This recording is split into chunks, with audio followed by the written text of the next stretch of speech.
Now at 5, long lines continue at Marion County early vote centers. What's being done to address them and the length some voters are going to make sure their voice is heard. New information tonight about when the first doses of a vaccine to fight coronavirus could arrive in Indiana. The state health commissioner shares new details. And the Indiana National Guard is getting training right now to join the coronavirus fight next week, where they will be deployed to help slow the spread. From the station working for you, this is WRTV News at 5, streaming now. And now at 5, long lines continue at the polls and a record number of people are choosing to vote early. And today is also the first day of extended voting hours at the City County building in downtown Indianapolis. The clerk is allowing voters to come as late as 9 p.m. to help keep up with the demand. WRTV's Megan Sanctorum is live downtown.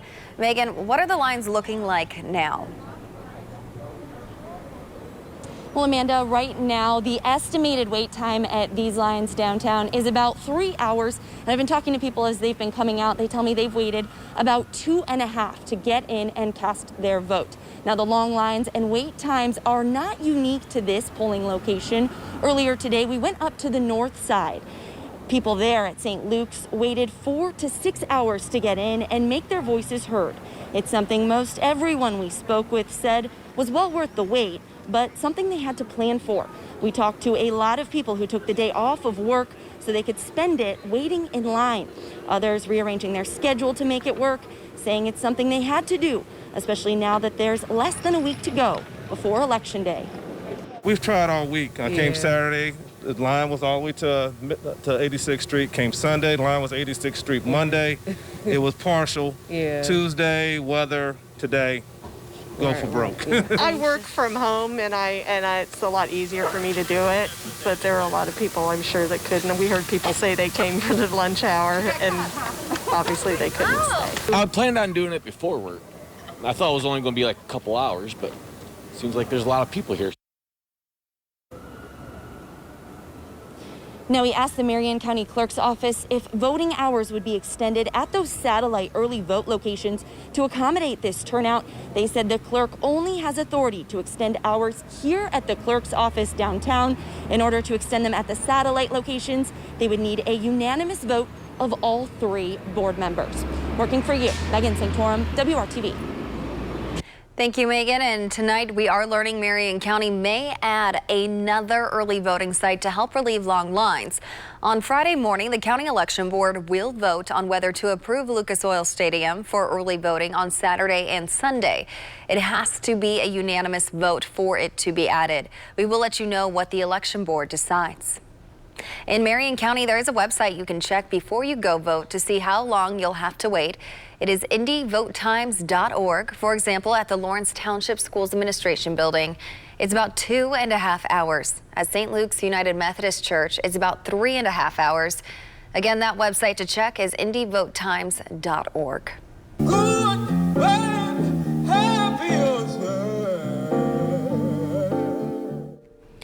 Voters waiting in line at the City County building have something to keep them entertained. The Indianapolis Cultural Trail has hired more than 65 local musicians to perform for voters in Lugar Plaza. This is giving artists who are not able to perform in venues due to COVID-19 restrictions paid opportunities. I think it's good. I think that it kind of sucks that we have to wait in line this long and have entertainment, and voting should be made easier. But I do enjoy the performance. Music will continue throughout early voting at the CCB. Democrats and Republicans are spending big bucks on the race for Indiana's 5th District congressional seat. It's helping drive voters to polls in parts of Marion, Hamilton, Tipton, Madison, Grant, and Blackford counties. Republican Congresswoman Susan Brooks decided not to seek another term. It's a 3-person race. Democrats backing Christina Hale are hoping to flip the seat, while Republicans backing Victoria Spartz challenge that effort. Libertarian Ken Tucker is also asking for your vote. WRTV's Rafael Sanchez joins us with the Political Insider. It is time for our Political Insiders. The big race in central Indiana is the 5th District.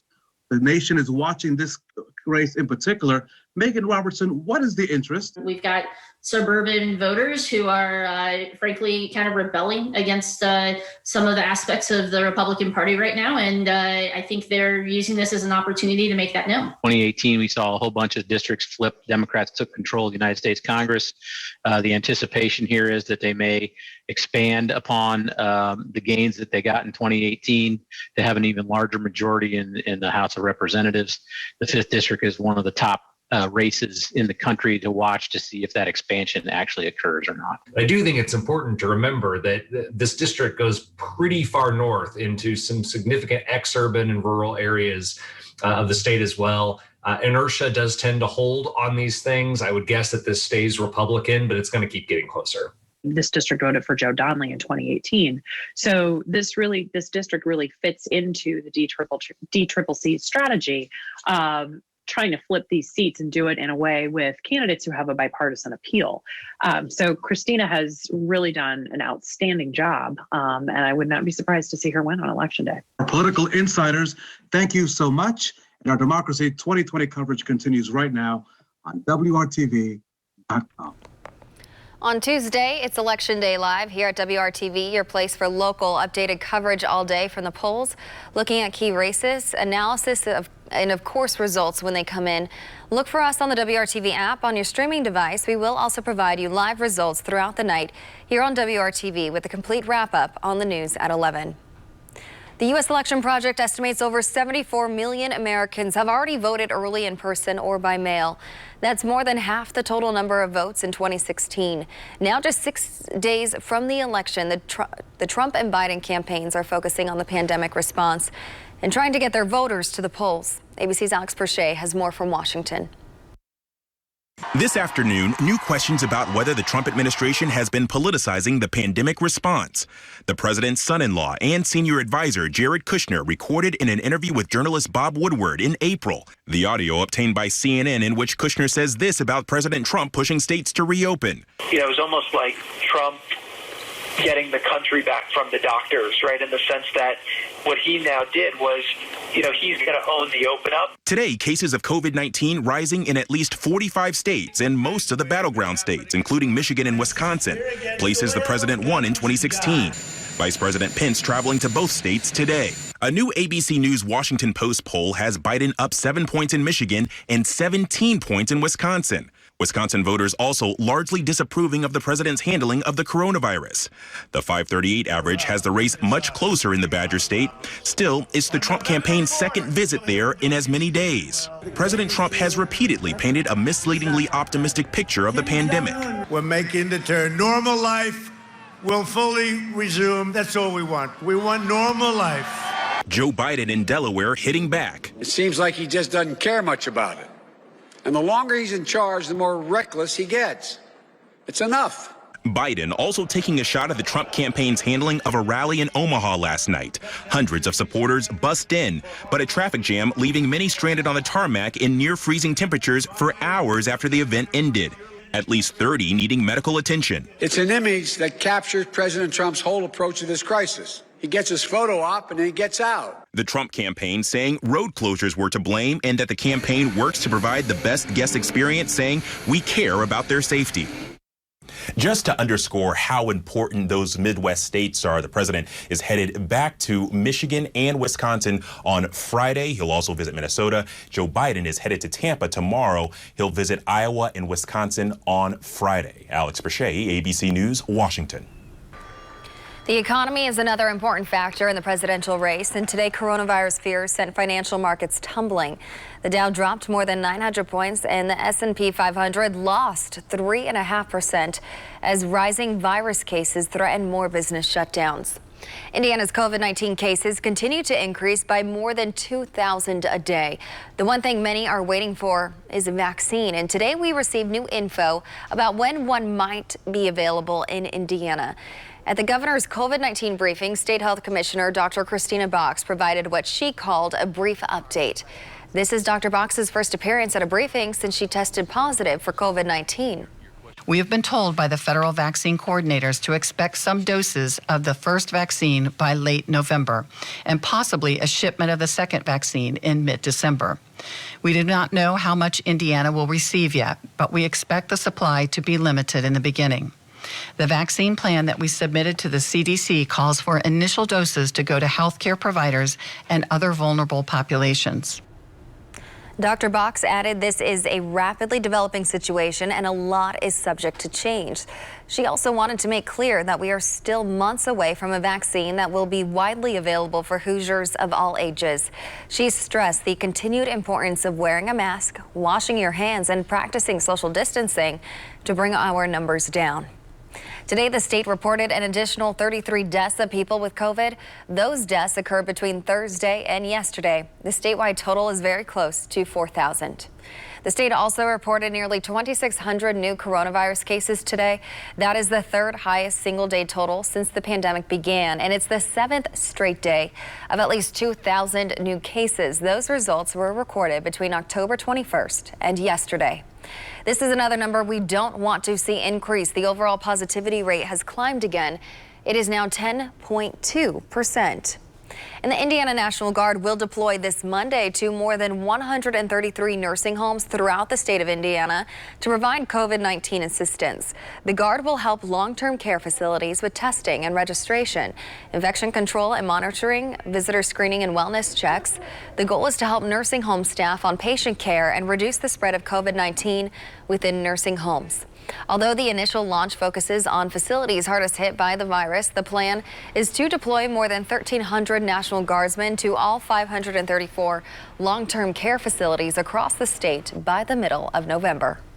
Indiana National Guard troops are well trained and ready to assist with keeping long-term care facility residents and staff members safe and protected during this health crisis, just as we do during other types of domestic emergencies.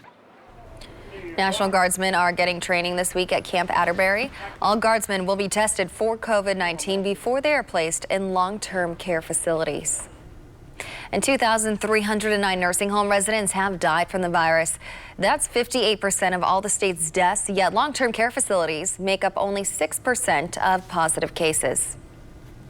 Well, our Weather Now camera tells the story. We have been locked in the clouds with those gray skies throughout the day. Just a little bit of sunshine would really help things out and especially warm it up a little bit. But instead, our high today, where we sit right now in Indianapolis at 51, that's a full 10 degrees below average. Or in the upper 40s in Kokomo, 54 in Shelbyville. There are the gray skies, but things are really still pretty quiet in central Indiana. That's not going to last all that much longer. As we look just south of the Ohio River, there is a shield of rain that's going to be coming our way, and we'll look at those rain chances increasing pretty quickly here as we get to 11 o'clock tonight. About a 50% chance of rain at that point, and then as we go through the overnight hours, pretty much a guarantee that we will be dealing with some of this rain. So tomorrow morning, might want to factor in a little extra time. Certainly take along the umbrella, the rain jacket there to keep yourself a little drier. We are looking at 1 to 2 inches of rain. Some areas could see a little bit more than that through the afternoon hours of Thursday. Flooding potential for areas south of I-70,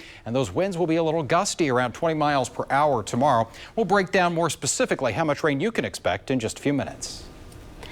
Still ahead on WRTV, want to help deliver some Christmas cheer this holiday season? Hundreds of jobs need to be filled to make sure packages get where they need to be. How you can snag a job this week. Snow school and drivers are preparing right now for the inevitable snow this winter, and jobs are still available if you want to join them.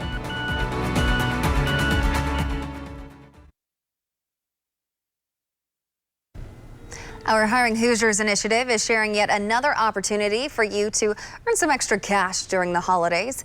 UPS is conducting a big hiring push this week with nearly 250 hiring fairs across the country, including 3 in the Indianapolis area. 2 of them are virtual. UPS still wants to fill about 1,500 jobs here, including drivers, driver helpers, and package handlers.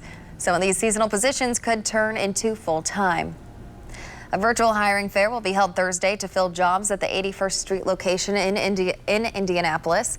On Friday, another virtual hiring event will be held to fill jobs at the West 16th Street location. On Friday, an in-person job fair will take place at UPS in Plainfield from 9 a.m. to 3 p.m. To register and for more info about the virtual and in-person events, look for this story at hiringhoosiers.com. Scratch one game from this weekend's Big Ten football lineup. Just 1 week after the delayed Big Ten football season kicked off due to COVID-19, Wisconsin has canceled Saturday's game at Nebraska after a dozen people with the team tested positive for the coronavirus. That includes Wisconsin head coach Paul Chryst. The game with Nebraska won't be rescheduled. A cold day at the Indianapolis Motor Speedway, but there were a couple of cars turning laps on the oval. 2020 Indy 500 champion Takuma Sato and last year's IndyCar champion Joseph Newgarden both beginning testing for Honda and Chevrolet towards next year's 500. Also here on the Indy Oval for the first time is Scott McLaughlin. The 27-year-old is a three-time champion in Australia's top racing series. He'll be racing full-time for Team Penske in IndyCar in 2021. There's more testing on Thursday's IMS agenda, weather permitting. The Colts are scaring up some early Halloween fun tonight that's safe and socially distant. The Colts are hosting a drive-through Halloween celebration tonight outside Lucas Oil Stadium. It starts at 5:30 until 7:30. Vehicles should enter through Gate 8 off South Capitol Avenue. No walk-ups will be permitted.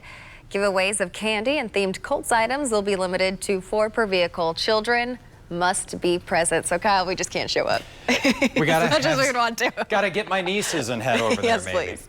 All right, well, yeah, definitely a day to maybe stay inside. We've had some cool temperatures. If we could, again, just have a little bit of that sunshine would help things out a little bit, but nada today. We got temperatures as a result, 48 for you in Peru, 50 in Martinsville, Indianapolis coming in at 51 degrees, and we are about to add some rain to that chill. There's the cloud cover, there's the rain. You can see it gets actually a little bit heavy here in western portions of Kentucky and Tennessee. All that will be streaming our direction, and it is ahead of Hurricane Zeta, which is making landfall now across portions of Louisiana.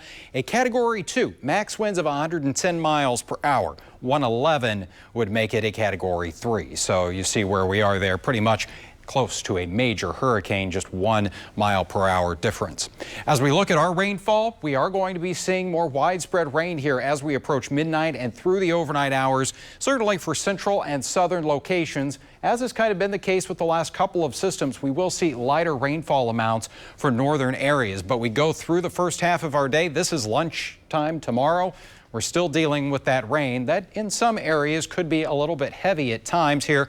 Maybe an isolated rumble of thunder. We're not expecting a lot, though, in the way of thunderstorms. And by 5 o'clock tomorrow evening, dry Crawfordsville, Kokomo, Logansport, Monticello. Still dealing with some of that rain, though, and a shower variety around Indianapolis into Shelbyville, Columbus, and Greensburg. And then we all start to kind of dry things out once again here as we get into tomorrow night.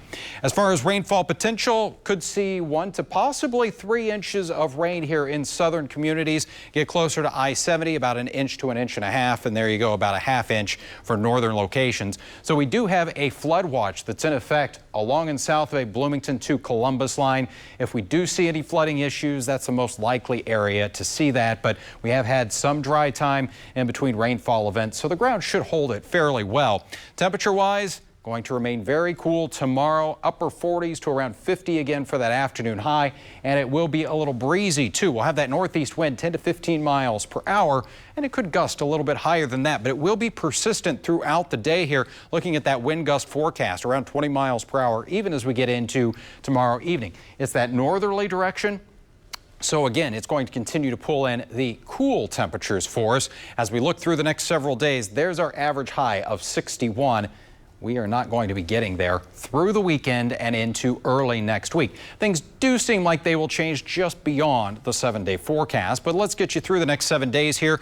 A cool high of just 50 degrees Thursday and Friday, but at least Friday, we should see a little more sunshine return to the area, drying things out a little bit, but look at those mornings. Going to be chilly there. Need the heat on in the car. 36 degrees Friday morning, 34 on Saturday morning. And as we go into next weekend, as far as Sunday is concerned, we've got some windy conditions. Will be a little cool, a high of just 49, starting to moderate those temperatures as we go into next week.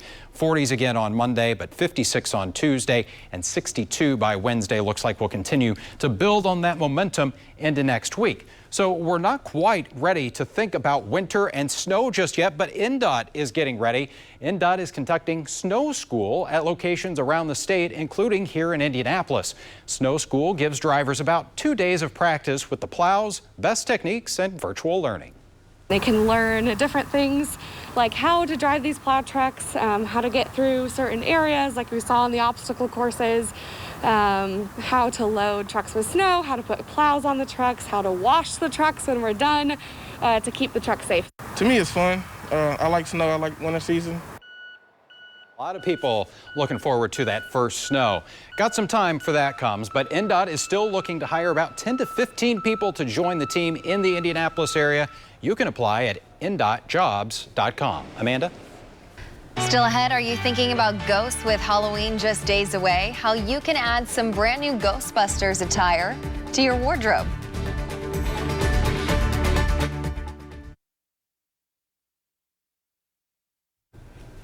Who are you going to call for some new shoes? Ghostbusters. Reebok is out with some scary, cool new footwear just in time for Halloween. The Ghostbusters sneakers are part of a new collection inspired by the Ghostbusters films. The collection includes 2 pairs of sneakers dubbed Ghost Smashers and Classic Leather. There's also several shirts and jumpsuits available like the ones in the films. Items from the collection will be sold online Halloween night. The Classic Leather shoes sell for $100. The Ghost Smashers are $150. The death of a 30-year-old mother is highlighting the racial differences in maternal mortality. We are finding out why minority women seem to be at a higher risk of dying from pregnancy complications and what is being done to stop this major problem. That's all new at 6 p.m. Testing is a key component of stopping the spread of coronavirus. Next at 5:30, more than 2 million rapid tests are headed to Indiana. A local health expert weighs in on the impact.